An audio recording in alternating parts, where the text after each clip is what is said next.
Thank you very much and a good evening. Thank you, Sister Rumbitai, for the introduction. I am honored to be in this place tonight to just share some of the things that I do in my work. I would be really happy if we could all engage. If you have any questions, feel free to ask as we go. As you have heard from my bio, I am very passionate about um, empowering people to be productive users of the internet and not just mere consumers.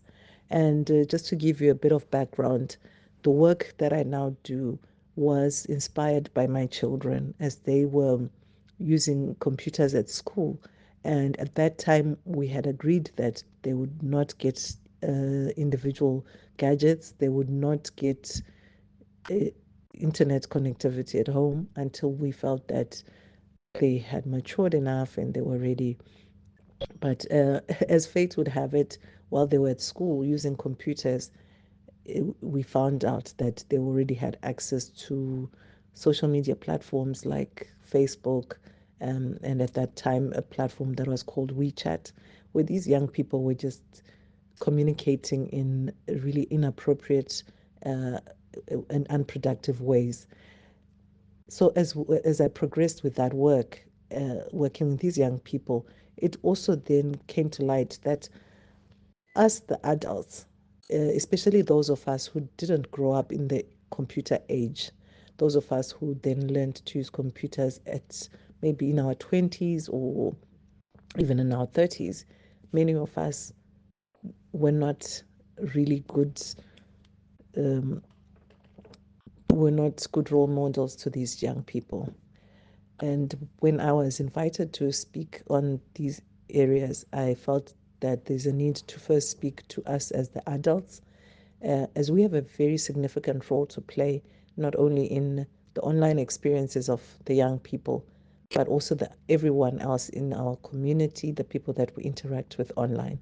And it is very important for us to dig deeper into our own uses and of the internet to really make sure that we are also empowered as we are leaders in our different areas, as we are communities within our neighborhoods and our churches. The picture that I shared there is a reflection of the life that we are now living.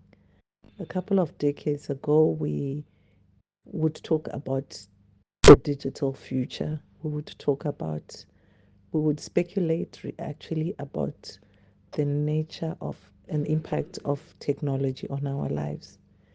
But as we have seen in recent times, especially after the COVID pandemic, the gap got closed more and more. And we find ourselves not going online anymore, but actually living online. We live in the digital world. We do almost everything that we can think of online, or at least in a way that is enabled by technology. When you think about how your communication, your entertainment, your education, even your work, a lot of it has gone online. And because of that, this is why I am here today to just talk about us as digital citizens and some of the things that we need to be aware of. Things like online safety, things like digital wellness, things that impact our relationship with technology and our relationships with each other, as well as the things that just contribute to our overall well being. I really look forward to an informative and I mentioned that the greatest threat to our online safety is another human being. And in fact, sometimes it's us. We can be our own greatest threat if we are not well informed and if we're not cautious about how we are using our technology. So it is important to understand that when we are talking about online safety, we are looking at how best we can protect ourselves. What precautions can we take as we are going online? How do we protect our personal information and that of other people? Things like our photographs, our audios, written content, um, and videos as well. things that belong to us, like our personal information, your name, your address, your telephone number, your email address, where you work, where you go to school, anything that is personally identifiable to you. When we started, I will be one to also confess that when I started using the internet, I really didn't consider those risks, like having someone steal my personal information. And there were many websites that would ask for personal information, including phone number and address, and we would just punch it in. But over time, the online safety space has evolved to a point where we really need to understand why our information is being asked for, what it is going to be used for. So when we are talking about online safety being practices and precautions, it means that we have to take daily deliberate steps to make sure that we are protecting ourselves from harm or danger as we are using the internet. We are in a time where there has been an increase in internet fraud, in internet crimes of different variations. And it is really, really important that we understand what it is that we need to do to protect ourselves. I will just share some of those things that we can do as best practices to protect ourselves. Personal information is a really important aspect of being a digital citizen. It is funny how when we buy physical property, we are very careful about securing our home, our car, our personal belongings.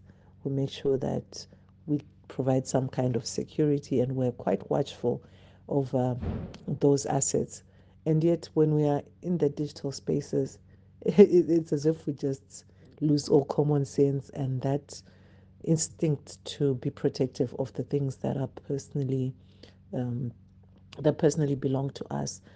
So, what I would like to also encourage is for us to really understand that as digital citizens, we have digital assets that we have online. So, your photographs, your children's photographs, your your videos that you take at a wedding or at a party, the things that you are talking about to people online, the information that you're sharing, all those are valuable assets, and there are people who are actually making money from collecting our personal data. And it's unfortunate that many of us are only catching on to how our information and our data is being used. But this has been going on for a while. So it's high time we also just empower ourselves and as we are going online, some of the things that we need to watch out for, and some of the emerging issues that have come up as we use the internet and social media more and more, are as follows. One is the impact on your productivity. Many of us, how many times have we sat down to just check our phone before we maybe start doing some work, whether it's in the office or housework, and you take just a minute to quickly check your phone before you start your day, and before you know it, the day has moved so fast that you really beat yourself up because you've hardly done anything. And we're seeing that there's more and more of this. Research is also showing that for younger people, those who use multiple screens, for example, they can be on their phone at the same time that they're on their laptop, at the same time they're watching television, for example. They have found that productivity levels are decreasing more and more. But it's not only the young people. We are also seeing that the excessive use of technology has impacted our relationships, whether it's in the office or in our homes, as families or as couples, even as we interact with people in our social circles while at church or on the bus. we really have evolved in a way that is honestly quite disturbing and disruptive to the natural flow of communication and relationships. There is a term that is called fubbing, and this is really something that started off as a joke because young people would say when they don't want to interact with people, they would pretend to be busy on their phones. But we are actually seeing that even as couples or co workers, there are many instances where you are talking to someone and that person has divided attention. Their attention is more on their phone or their gadget and less on the person before them. And so this is really negatively impacting people's relationships and the dynamics of how we work together as teams. Yeah, can you imagine that? I really actually don't get it that we will say will assign the role of safe safekeeping to a platform like Facebook, which is controlled and run by people who make their money off our data, our personal digital assets. So, one thing that maybe I should also highlight at this point for those of us who are using Facebook is that for years Facebook has been using our personal data and the way we interact online to continue to build their business models. So for most of these corporates, these big tech companies, they really do not care much about our online safety and our experiences as long as they are making money for it. In fact, there were recent um, senatorial hearings in the United States where Facebook, Meta, TikTok, and I think Instagram, among others, their CEOs were called in to explain how they have been protecting young people online. And honestly, you'll see from those sessions that their main concern is making money. So the fact that we are feeding them.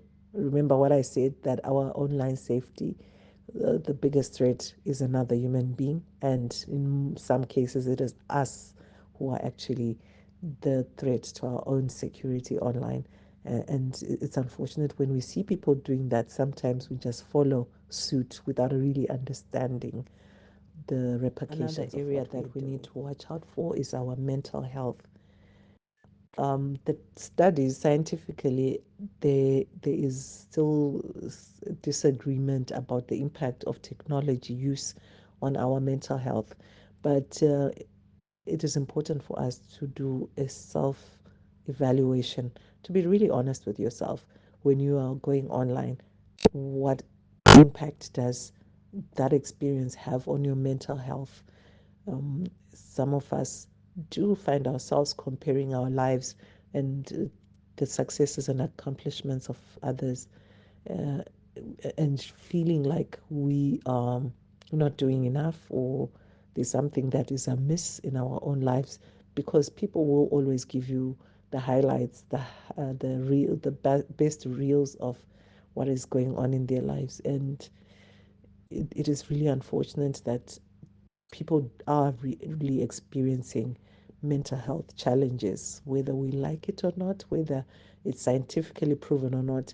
This is something that we have to be honest with ourselves about. How is technology? We also find that there are emerging issues which are related to internet use in terms of addictions. I will share a little bit more about addictions just now, but there's quite a variety of addictions from being addicted to our phone to the point where we can't function if you can't see your phone close to you, or you can't um, function if you don't check your phone before you sleep. Let when you wake also up. Just say in response to how we are safeguarding our personal information and actually putting ourselves in danger. When we look at the digital world, I really want to highlight that this is not all doom and gloom. It's not like we are saying there is no benefit in being online and sharing your content online. There really is value in that, in as long as it is done in a structured way and you have done it in an informed way where you are understanding the benefits and weighing the pros and cons of your actions as you're going online. The danger is where you are just going online for the sake of going online and because you've seen other people doing it and following trends that you really don't understand and doing things that are against your personal values and beliefs, um, as well as not really interrogating both sides of our actions as we are going online. Why am I doing what I am doing? Is it to my benefit? Is it to benefit other people? Is it to create impact? Is it to provide information to other people, to educate? So there are so many positives of being online. What I am just encouraging is that as we are going online, let's really not be one-sided. Let's really look at both sides and be balanced in how as we are using our digital devices. We also need to be aware of the physical impact of our tech use on our entire body. We have seen that now there are emerging conditions that are coming up as more and more people use digital devices. There's a syndrome called text neck syndrome. As you have seen, many of us, when we are texting, we spend a lot of time looking down, and it has been scientifically found that when you spend excessive amounts of time looking down on your phone, the impact on your neck is equivalent to having an 8-year-old sitting on your neck. Let that sink in. The more we are using our phones for excessive amounts of time, it's as if we're carrying an 8-year-old child on our necks. And so you find out now we have these syndromes where our necks are suffering. You've got your hunchbacks, you've got things like digital eye fatigue because of spending excessive amounts of time of looking at a screen, and worse off if you're using more than one screen at a time. So it's also important to watch out for those things. What is recommended for the text neck issue is to make sure that from time to time you raise your head and you just stretch your neck, twist it, round and round, and and also give yourself frequent breaks from looking down from that downward looking position. For digital eye fatigue, it's important that you also take breaks from the screen and occasionally, even as you're working, give yourself maybe after every 20 minutes, you look away from your screen and focus your eyes on something which is in the distance so that your eyes get to relax. A common aspect of digital media use has become a shorter attention span. And as we are more and more addicted to these digital distractions, we have unfortunately become very uncomfortable with quiet moments and boredom. So you find that every minute of our lives, we want to be filling the gaps of inactivity with some kind of digital distraction. So that has then kind of led to us being tech addicted. We find that we cannot do without the fix that is our phone. We cannot do without that fix, like a drug user, of being on your gadget and scrolling.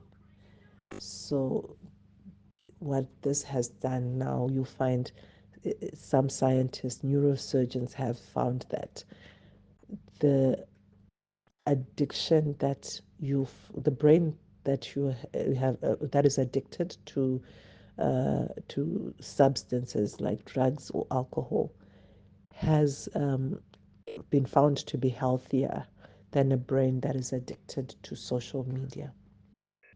So this is actually a very serious thing that we need to consider.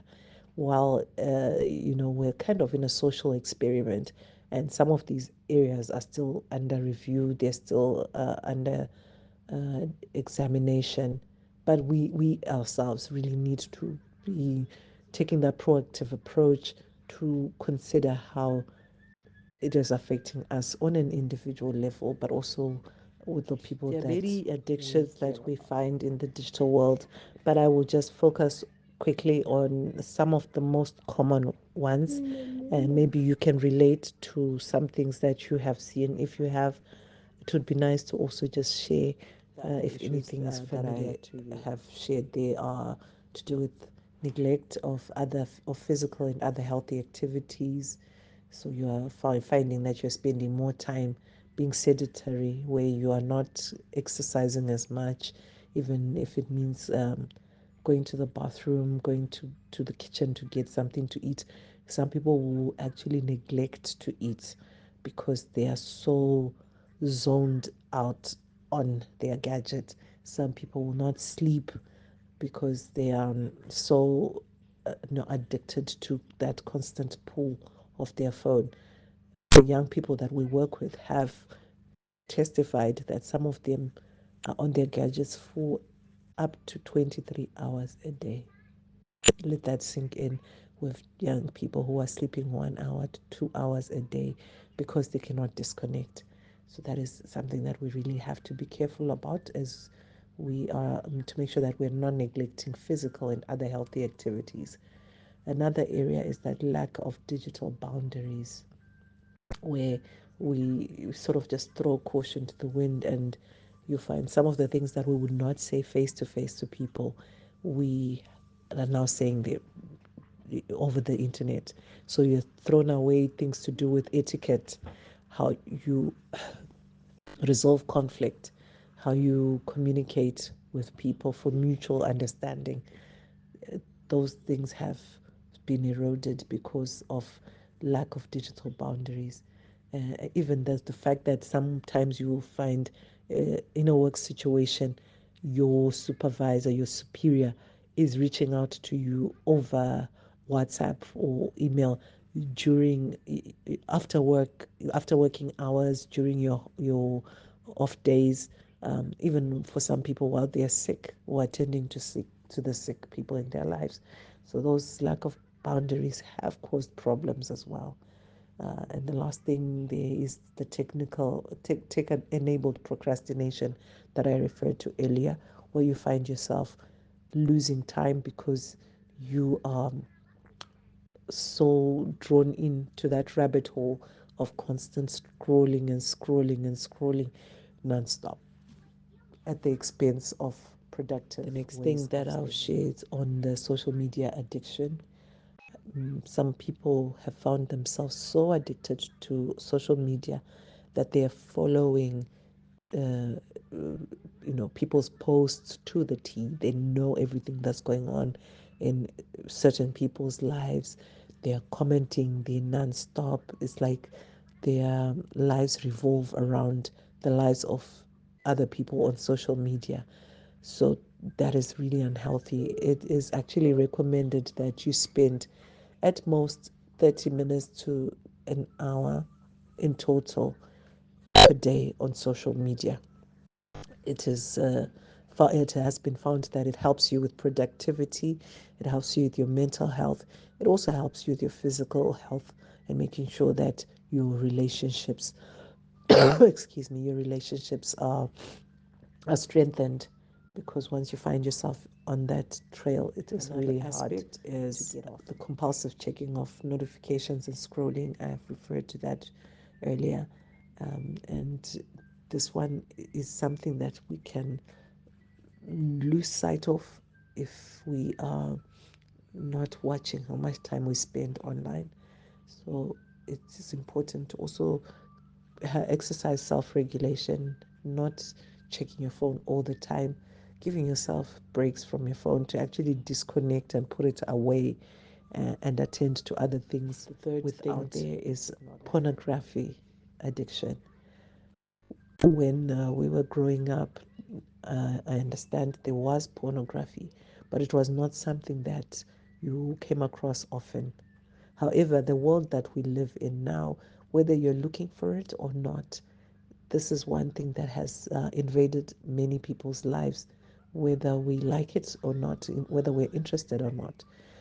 And it's important to know that for some people, the minute they follow a pornographic site, for example, they find themselves at first being curious about it and then eventually find themselves seeking it out more and more until it becomes a compulsive and addictive response where they can't function without looking at pornographic material. And this is something that unfortunately um, is affecting people of all ages and different genders. So it will affect women and men alike. It will affect children as well. In fact, one of the youngest people that I've worked with who was addicted to pornography was exposed to pornography at 5 years old. And she confessed, it was a little girl, she confessed that by the time she was 7, she was looking for pornography actively. So these are some of the things that we also have to be aware of, that as in our circles, in our homes, there's a possibility that there's someone who is actually addicted to pornography. And if that's the case, they need to get professional help. The last thing that I'll mention on addictions is gaming. When I was growing up, I think I don't know how many of you had this experience, but when we talked about gaming, it was going to a gaming arcade where you had to walk there and pay and for your tokens and play a couple of games, and then you go home. And then at some point, we had the Game Boys that you could have on your person. But again, it was something that we would do and then put away. However, now we found that gaming has evolved so much that it has also become a community. So you find that the things that you are doing on social media, like chatting, even private chatting, that's also happening in the gaming world. And the things that we are talking about, like pornography and nudity, and and even violent tendencies like excessive violence, are things that are now in the gaming world.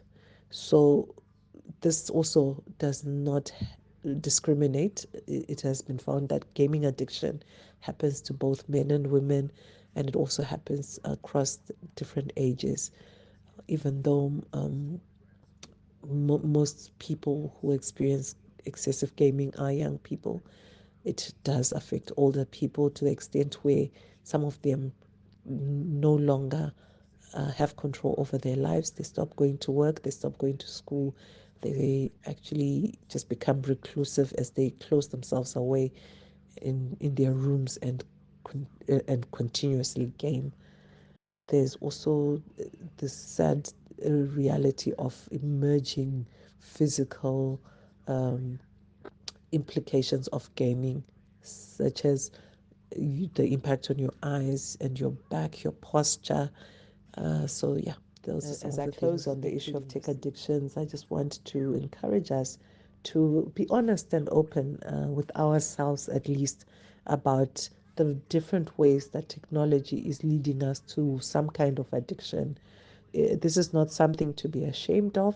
This is not something to stigmatize people over, because many of us really didn't get into this knowingly. A lot of people found themselves getting addicted because they just didn't know better at that time. But now that we have this information, and we are now also having more access to the impact of using technology on our personal lives and that of other people, it is important to really honestly say to yourself, how is tech affecting me? Is it something that is positive for me? Is it something where I might need help?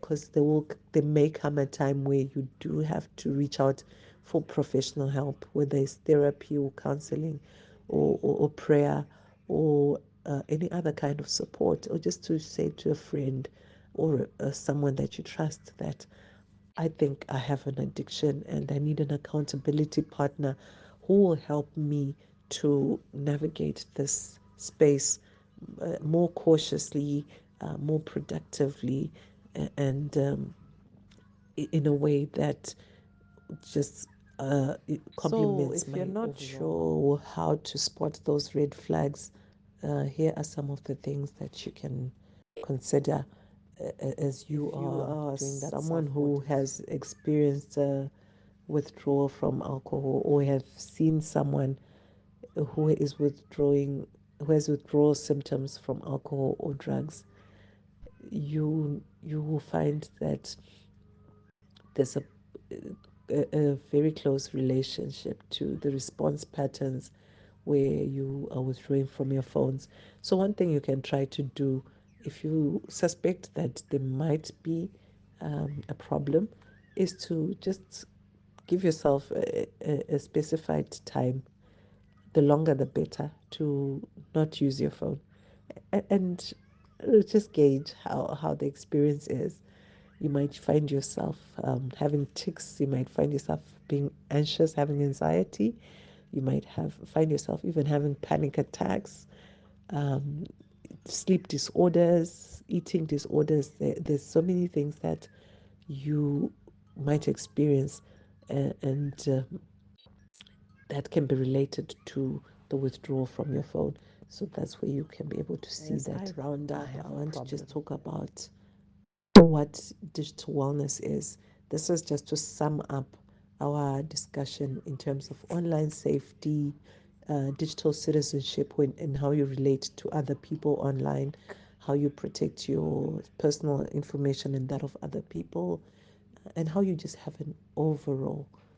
When we talk about Healthy. digital wellness, it's really about the relationship that we have with technology when we go online, when we are surfing the internet, when we are on WhatsApp for social or professional reasons, when we are trying to engage with the people around us.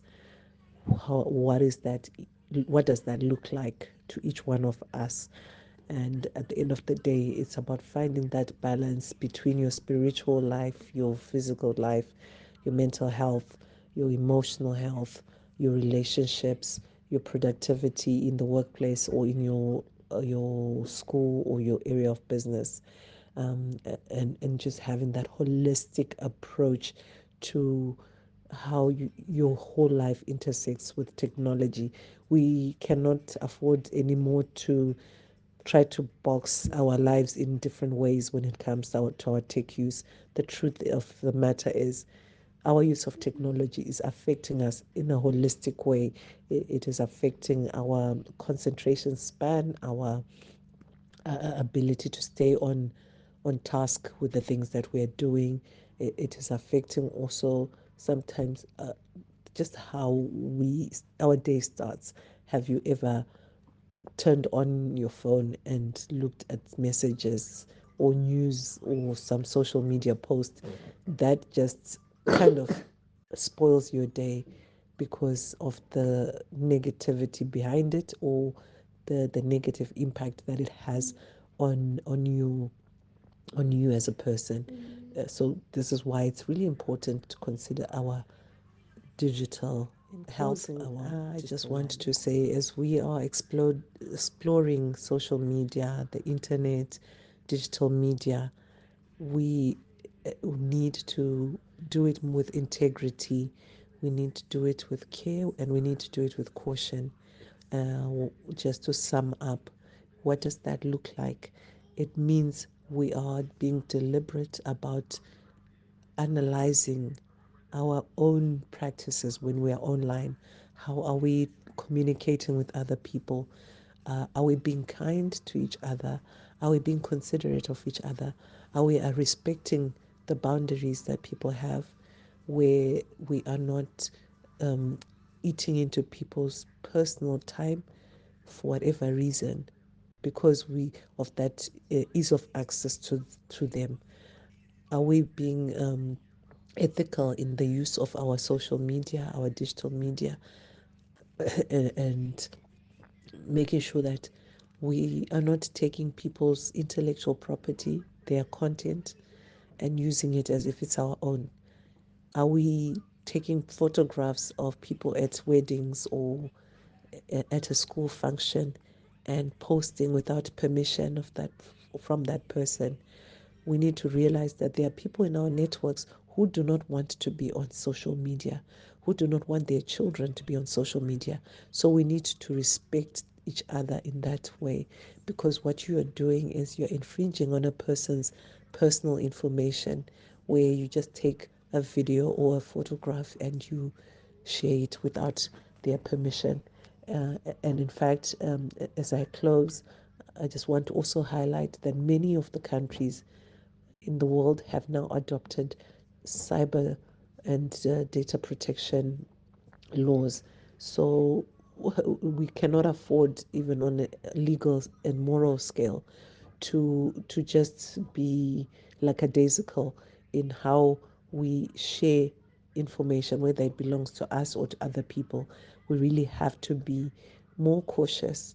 We have to exercise integrity. We have to exercise care, not only for what belongs to us, but what also belongs to other people, because that can have legal ramifications, and you might find yourself being penalized in any part of the world for something that you did in a moment of excitement, or without taking due care. So thank you very much for listening to me here today. It has been such a pleasure sharing the issues that I talked about, are things that are really close to my heart, and it's not uncharacteristic of me to continue to go on and on, but I do respect your time, and I'd like to just end here for today. Thank you very much.